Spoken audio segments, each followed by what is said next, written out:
Well, welcome to the show. I am really excited to be here with you guys. And today's special guest, Jackie and I, we've actually have had got to meet in person at a couple different events. We're connected through some fun and mutual connections. And Jackie Koch, thank you so much for being here. I'm excited to have a really fun conversation with you today.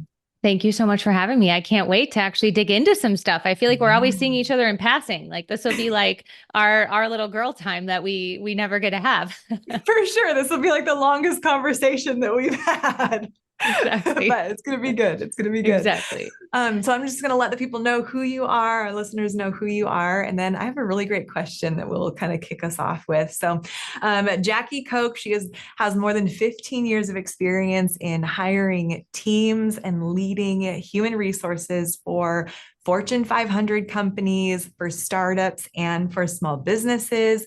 She has an MBA from Concordia University, but has learned the most in the trenches. I mean, can we get an amen for, for Yeah. that for a moment?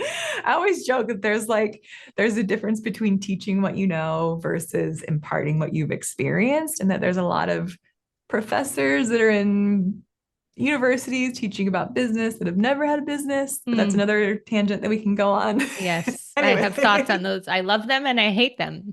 Totally. Um, so, being an entrepreneur at heart, Jackie has launched what's called People Principles.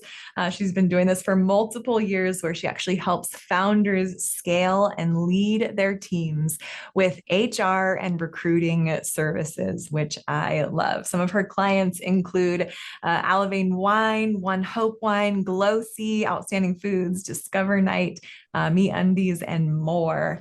Jackie has spoken to entrepreneurs on various stages of growth, which you guys, I got to hear her speak at Lori Harder's event at Girlfriends in Business, and I loved what she was sharing. And so that's when I went up to her and I was like, "Hey, Jackie, you want to come be on the podcast? Because I just loved what you shared, and it's so relevant, like especially for us as women in business, especially for founders." So I'm really excited for our conversation today. All right, Thank let's you so dive into the much. question. Are you ready? I'm ready.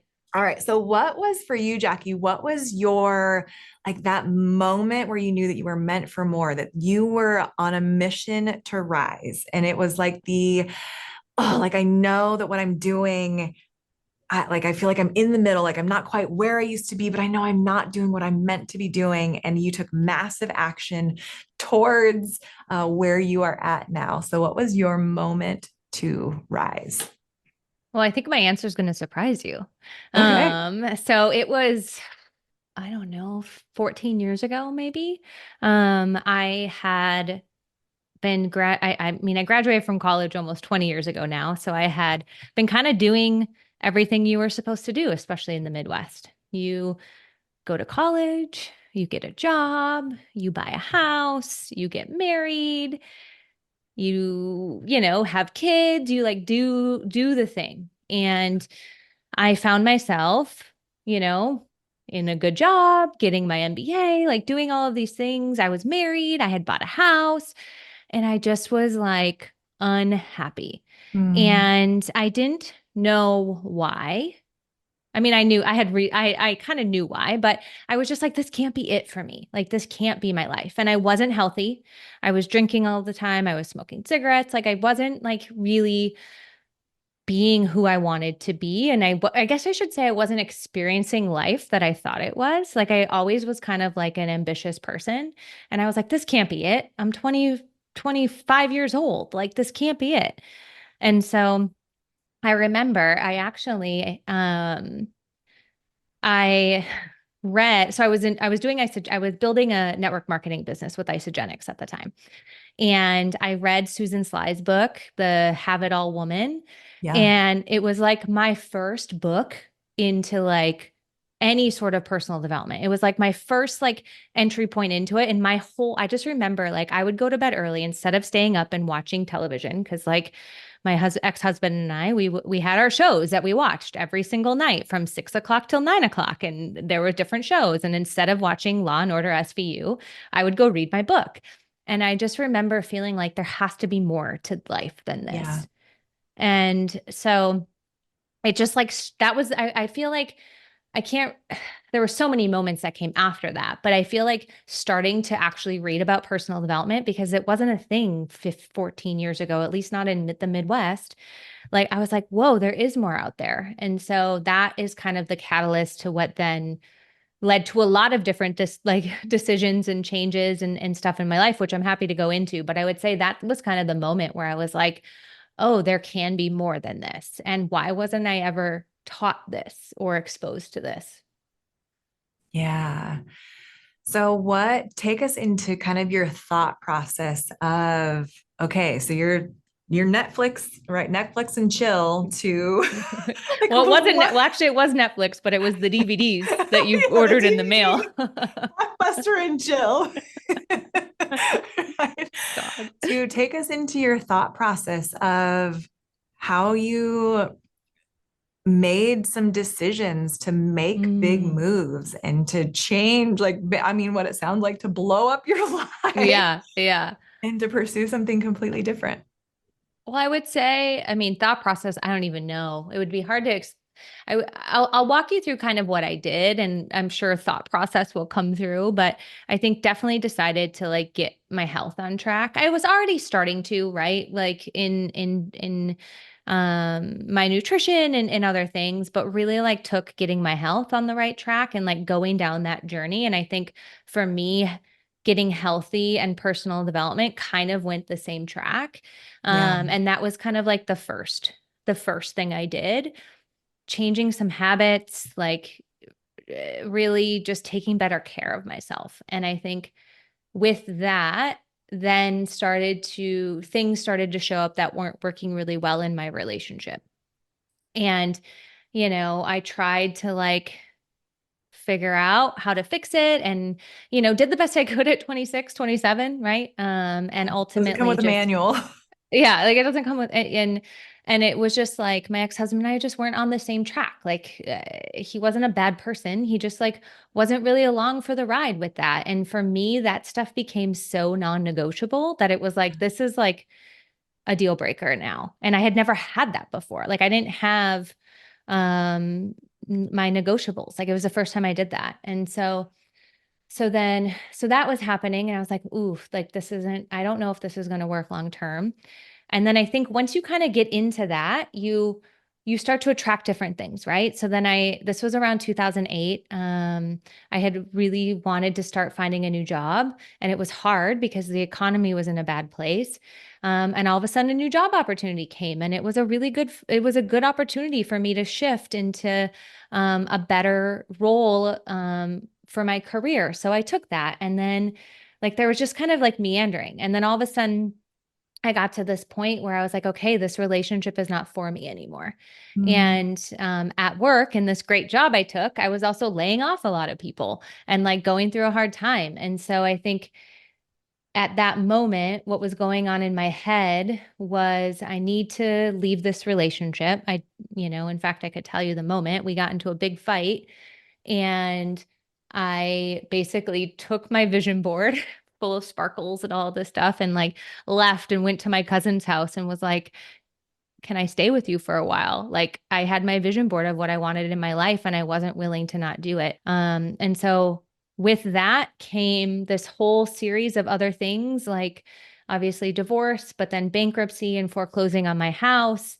I was in a job. The job ended up being challenging because we were laying off a bunch of people. And so I had this moment of like, you wanted to be an entrepreneur, you're going to have to file bankruptcy and foreclose on your house and you might have to move in with your parents anyways. Why don't you like take a stab at doing your own thing? Like worst case scenario, you live with your parents, which might have to happen regardless. So that is when I quit my full-time job and started and got certified as a personal trainer and started to build a fitness business. And it grew. And then all of a sudden I was like, oh, well, maybe I don't want to live here. And that's when I started dating someone who lived in California and I had friends moving to California. And I was like, what if I moved to LA? And I got my friend to move to LA with me. And when I showed up there, I was like, all right, I have a network marketing and a fitness business. Like, I got to meet people. So I started training clients there. And let me tell you, being a personal trainer in Los Angeles is intimidating. Very intimidating. But and then I started working part-time at Lululemon and just fell back in love with like HR and people and culture and all of this stuff because their brand is so wonderful. And I kind of went back to the corporate world for a while and that's when I started working in startups. And so I think my first entrepreneurial season kind of ended because I was kind of through that first evolution of who I was.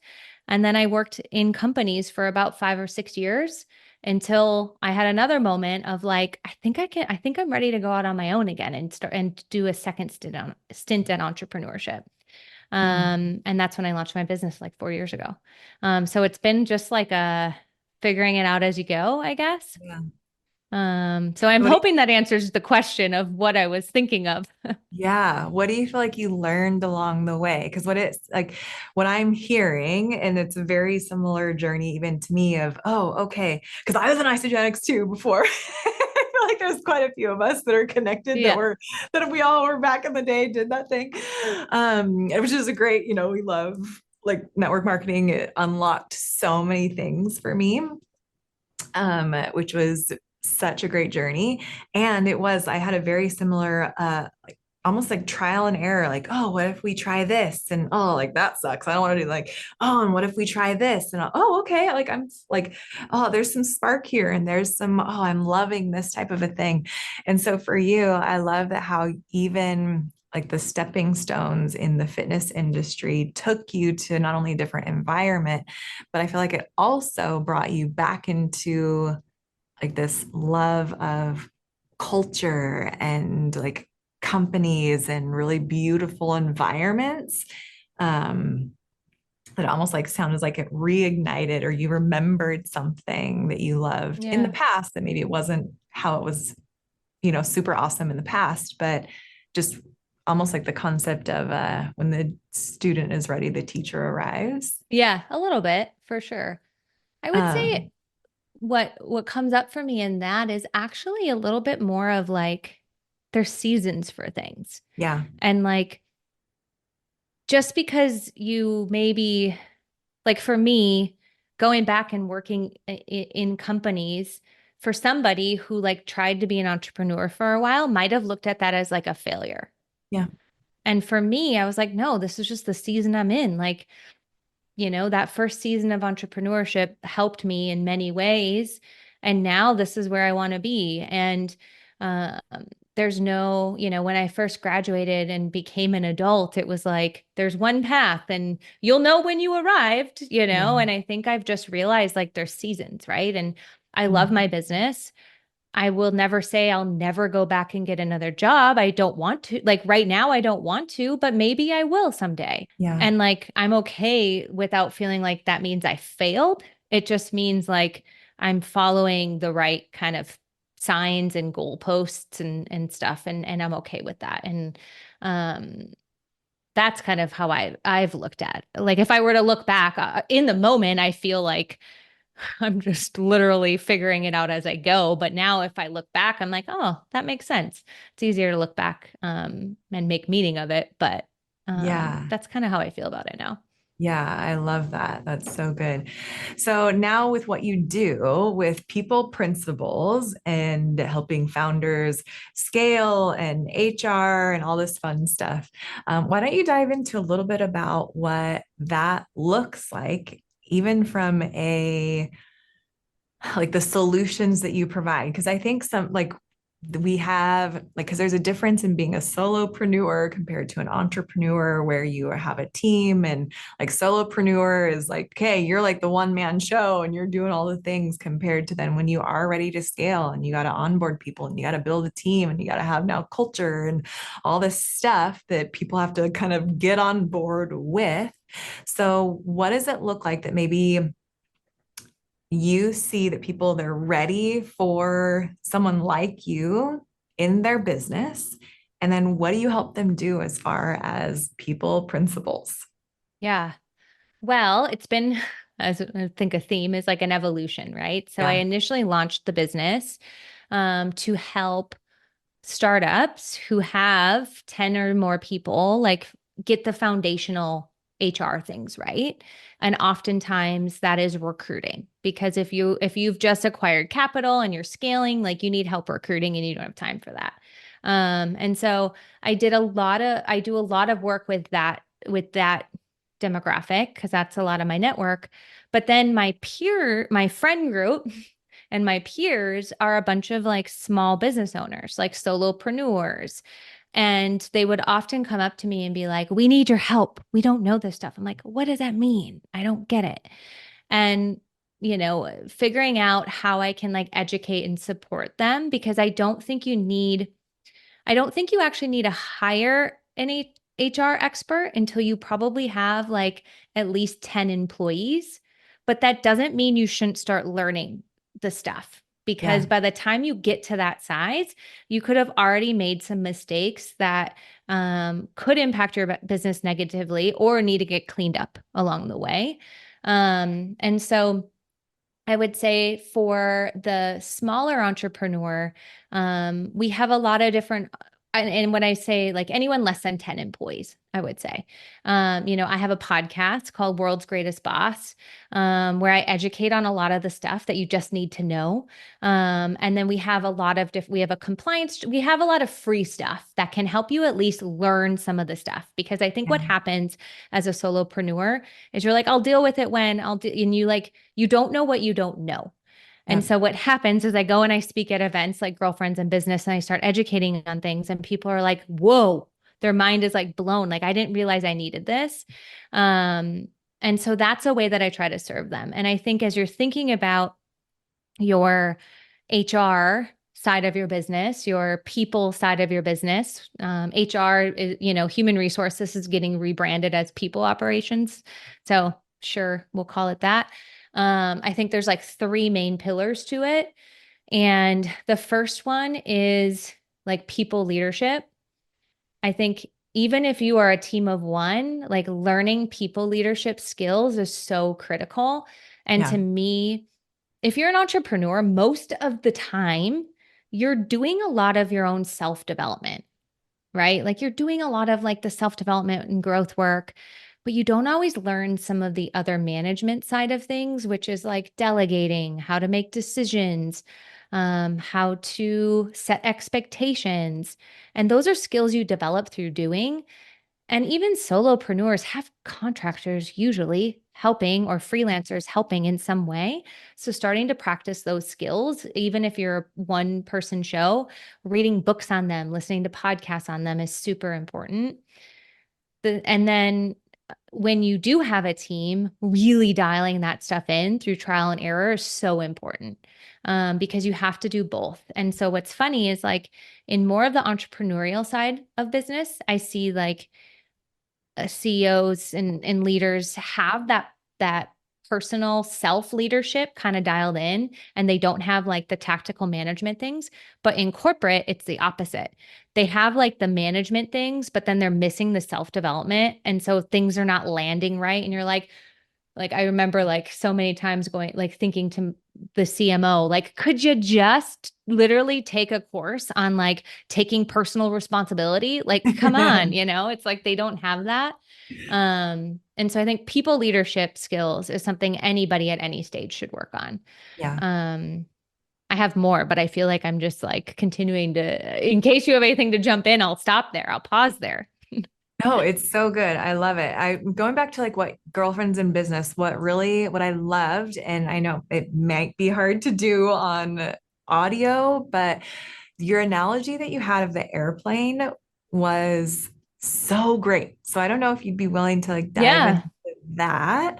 Because I think that that was really helpful. I know even side conversations when I was talking with other founders, they were like, that was so amazing. And now all of a sudden it makes sense. And I gotta get the Yeah, airplane. And so yeah, if you could share for with that, sure. because I know for me, like even for me as a founder, we're building this thing as it flies. We have multiple chapters, we have multiple women in multiple areas. And I actually love the leadership at like building big people and the leadership and the people development side of things. And so for me, I'm actually like working myself out of the management side of, as far as, okay, like I'm actually, I joke. So maybe I'm just like calling you in. I'm like, okay, I'm work myself out of the HR position as quick as I can Well, you're to never have getting out of people. it. Sorry. No, for sure. But some But of it, it's yes. but Yeah. I love like the leadership development and the developing of people and the casting of the vision and enrolling people into the vision of things and seeing them thrive in that growth environment. So for me, it for sure is definitely more of the management side of things that I got to put systems and Yeah. and hiring around. But I love what you did with the airplane. So if you wouldn't mind just Yeah, kind of for sharing about sure. that. So then there's two other principles or things that I think that that businesses really need to have. One of them is hiring talent, and then you have to become really good at hiring. And then the Yeah. second is compliance and like knowing the laws and the rules.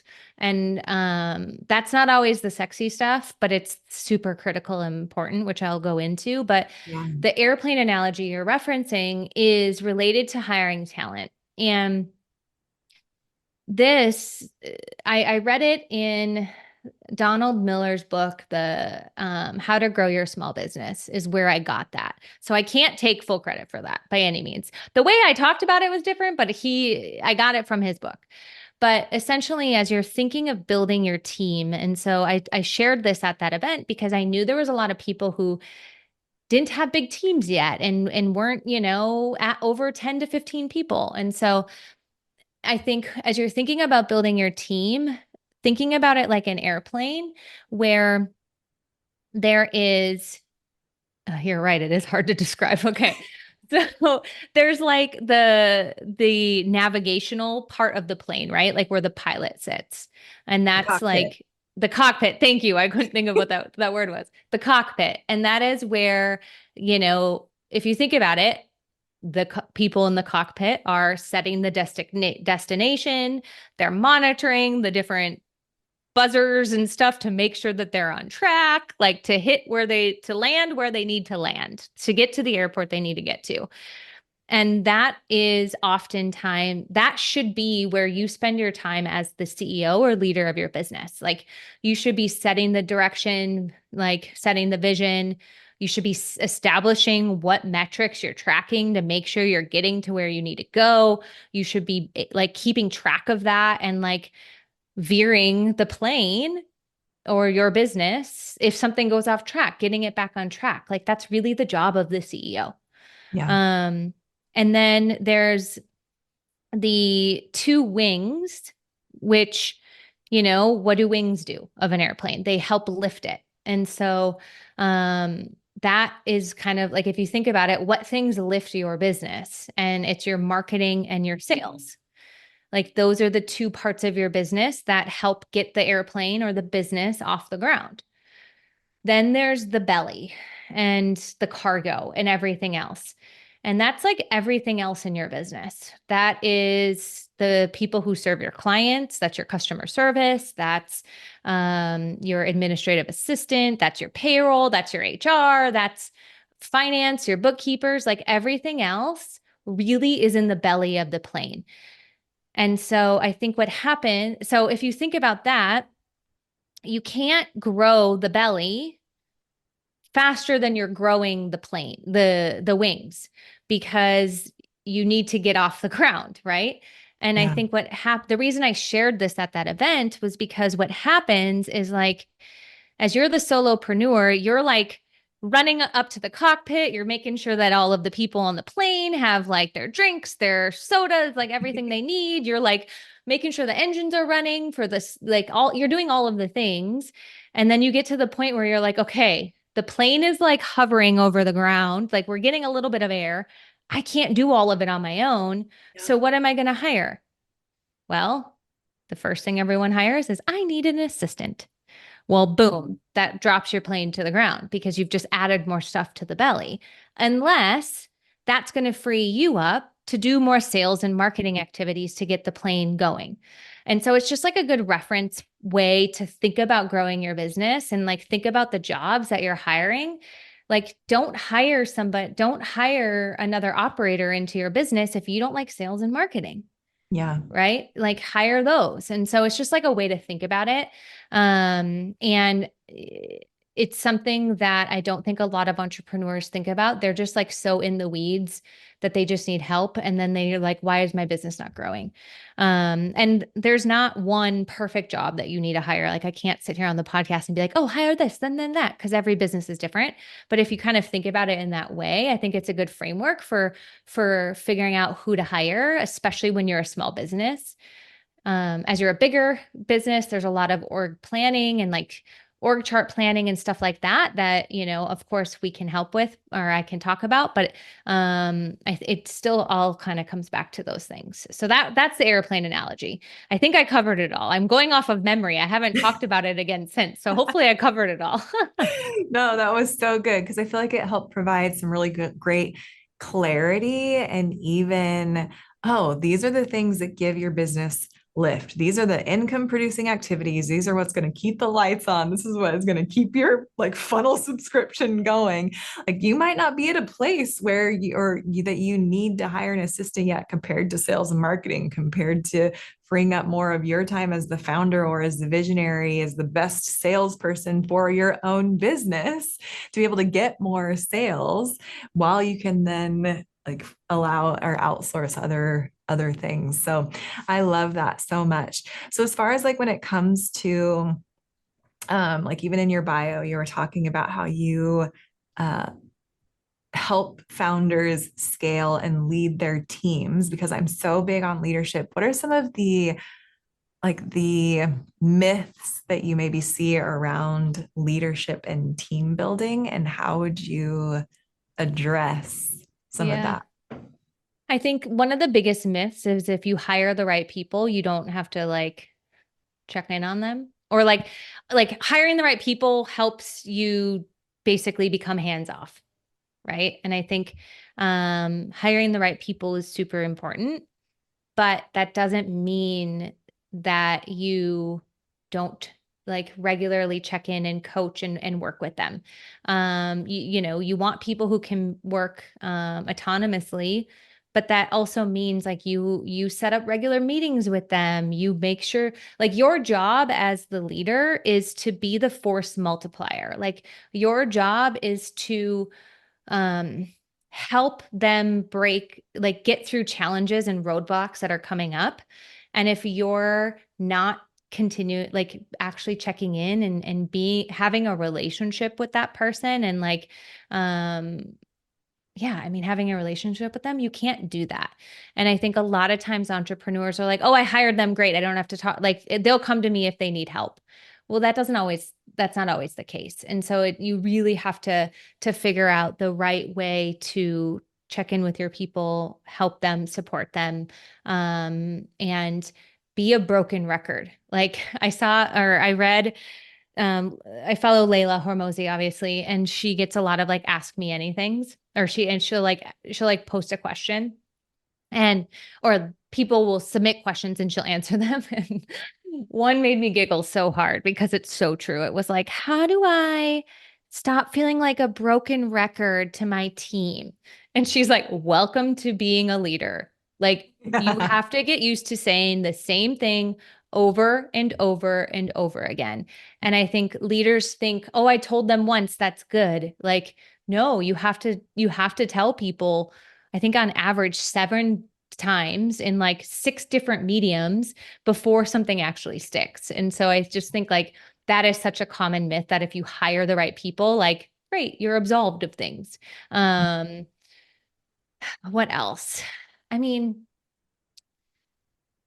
that would be the biggest myth that I see about people leadership. I think also like the I don't know if this is a myth, but it's a mistake that people make is like allowing the culture to just figure itself out.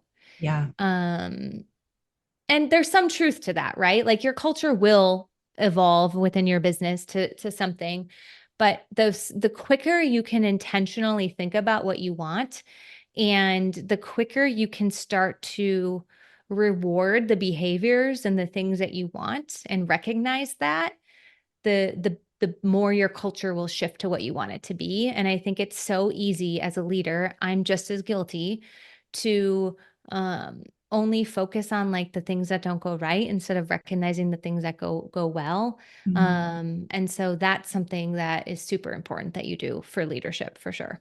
Oh, I love that so much. And I love the conversation around culture and establishing culture. It's actually is one of the things I used to do back in corporate in different major organizations and universities. And I love this analogy because I even think that sometimes culture can be this elusive thing, Oh my right? People are gosh. like, oh, like it's beanbags at Google. And you're like, Well, yeah. Like I'm so glad you bring it up because I interview people all day, right? I have a recruiting business.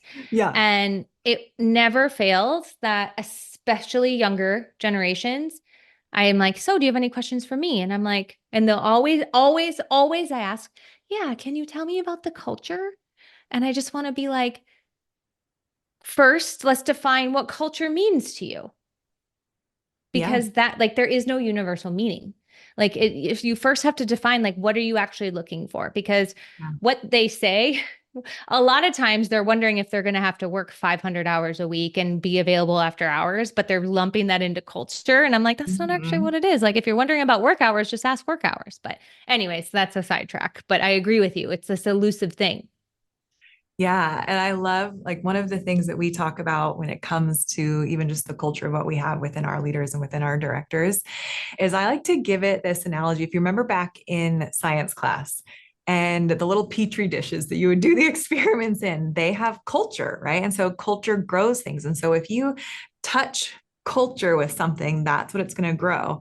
That's what's going to grow in that space in that little area in that petri dish. And so if you could think about, at least for us, we're like, okay, this is a petri dish. Like, what are we intentionally touching the culture with? What are we inserting the culture with so that this XYZ thing grows? And then I also love allowing culture, like once it's established, once it's grown, to then have like it sets these healthy boundaries that all of a sudden when we get outside of culture. So for us, we have like some of our different things as far as honor, right? We can see each other, we can see the goals in each other without getting tripped up by the dirt, or we treat each other with respect. Like I'm going to treat our directors are going to treat me how we want to be treated mutually, like kind of the golden rule.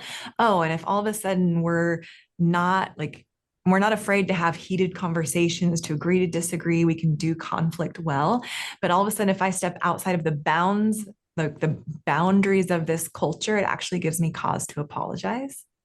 And it's the culture that calls us back into like those spaces of honor, of collaboration, of being big people, of seeing the gold in each other. And so I love what you're saying towards like, oh no, there's got to be that healthy culture that is intentionally established and intentionally like there are certain things like if you just like, oh yeah, the culture will eventually just grow and evolve like into whatever one day, it's like, no, we're people and we're messy. So actually, culture calls us intentionally, at least for us, Mhm. like into a space of these are our guiding principles. This is what we have in our atmosphere, in our rooms. This is how we treat each other. And when you step outside of those things, we're going to call you like lovingly call you Mhm. right back into that space. So I would love to hear your Yeah, thoughts it's on totally that. true. Or I agree with that entirely. And I think it also, like, a call out for this is also like it starts from the top down. Yeah. And I work with way too many leaders who want their team to be a certain way, but they're not willing to be that way Yeah. or operate that way. And it never works. It just Mm, doesn't. It has to be the top down. And so, like, making sure that you realize that and that you are practicing what you preach. And yeah, that's also like such a thing that I notice is like leaders want their teams to be a certain way, but they're not willing to do it or like hold each other accountable. There's so many examples, but it is always a top down. And that's yeah. what's hard about the work that I do, to be honest, is like um in HR, people look to the HR team to like create a great work environment and like all of this stuff, which like our jobs are to help support the leadership team to do that. But like we don't create culture. We Right. don't like it starts from the top down. And if that person, if the leader, the CEO isn't willing to put time and attention into it, like it's really hard to shift stuff. Yeah. So for the leader that maybe doesn't have a really clear vision of what their culture is within, even with their assistants or their team or their scaling, or even, I feel like there's even like a culture within, like with your customers and the experience Mm-hmm. that when they come into your business, what would you say to those people to help them create clarity and then to intentionally build really healthy, thriving cultures within their business? I think the easiest exercise to do is to think about what, well, it depends. If you have a team right now and you've had them for a while, look back and write the things that you've hired for, that you've fired for, and that you've promoted for, and be really clear on what those things are. And then once you have that list, be like, okay, do I like these reasons? And did they result in what I wanted to? And I think ultimately culture is the sum of those things, like what you will hire for, fire for, and promote for. And I think if you're somebody who doesn't have, you don't have like a historical team of people to like look back on, like that's great. You get to create it from nothing. And then Yeah. create that. And then once you identify what those are, which oftentimes ends up being your core values or your core operating principles, Mhm. then you can look at that list and be like, okay, how can we weave this into our day-to-day actions and how we make decisions and how we communicate with each other, how we support one another, how we recognize one another, how we deliver feedback. Like it's culture is in those things, not Yeah. on how high you're paying, not on the benefits that you offer, not on, all of those other things. Like those are important, but and they can play a role in your culture, but they shouldn't be the things that define it? Mhm.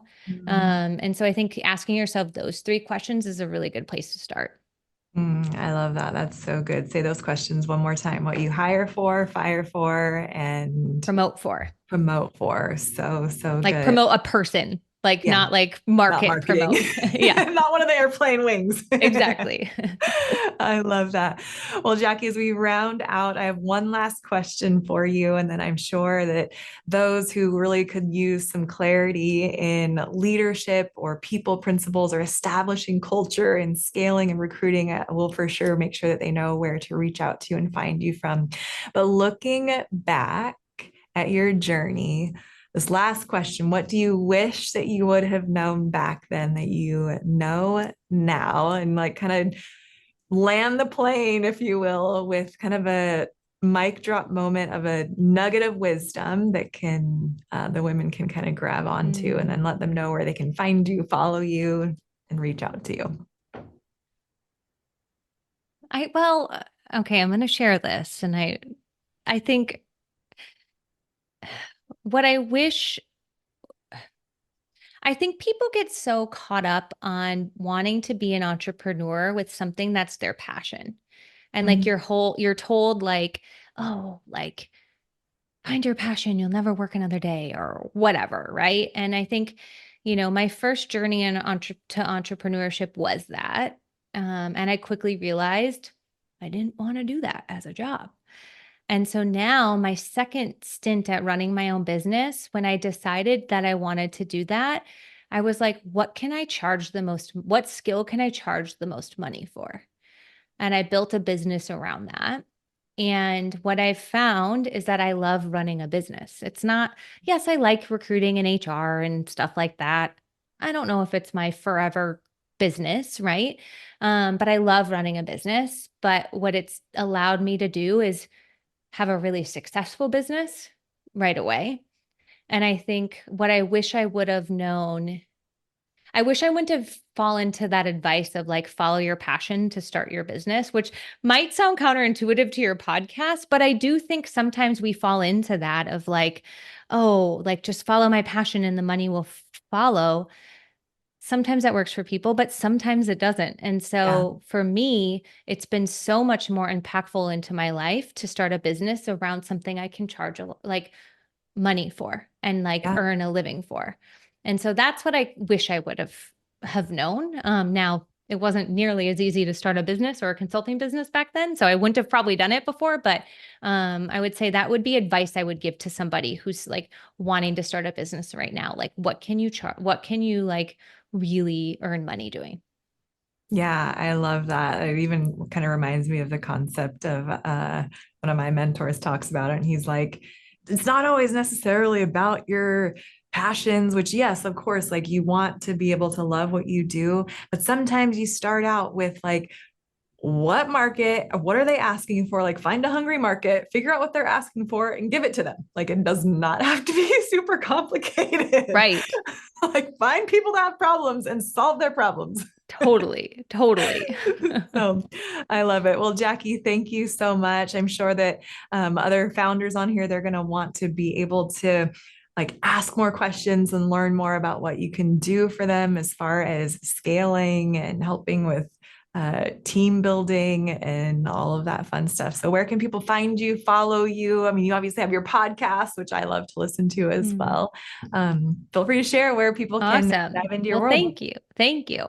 So I do have a podcast called World's Greatest Boss. So I love that thing. It's so fun. I give away a lot of just tips and really practical advice on so many of the 3 pillars that we talked about. The best place to follow me for social media would actually be on LinkedIn, which we'll link. I'm sure we'll link it somewhere. But LinkedIn is really, notes, for sure. LinkedIn is where I show up. We have an Instagram page, People Principles. We're there. It's just not quite as active as LinkedIn.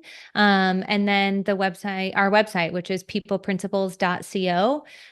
We have a lot of free resources, and all of the different ways that we service clients are listed there as well. So those are the best places to find us, or me and my business partner. I love it. Well, Jackie, thank you so much for your time. It has been so fun just to dive into this deeper conversation with you and just really equipping leaders and founders. What you're doing is so needed, especially in the world of entrepreneurship. So thank you. It's what you're doing is really needed. So keep it up. Thank you so much. Thanks for being here. Thank you so much for listening to the show. I hope it brought some value and some fun into your business and life. Remember to rate, review, and subscribe to the podcast, and even share the episode with a fellow business bestie who you know will love it. It helps us continue to attract top-level guests and reach more and more women who are on their journey in business just like you. Remember that when money gets in the hands of good women, great things happen. Cheers to your success.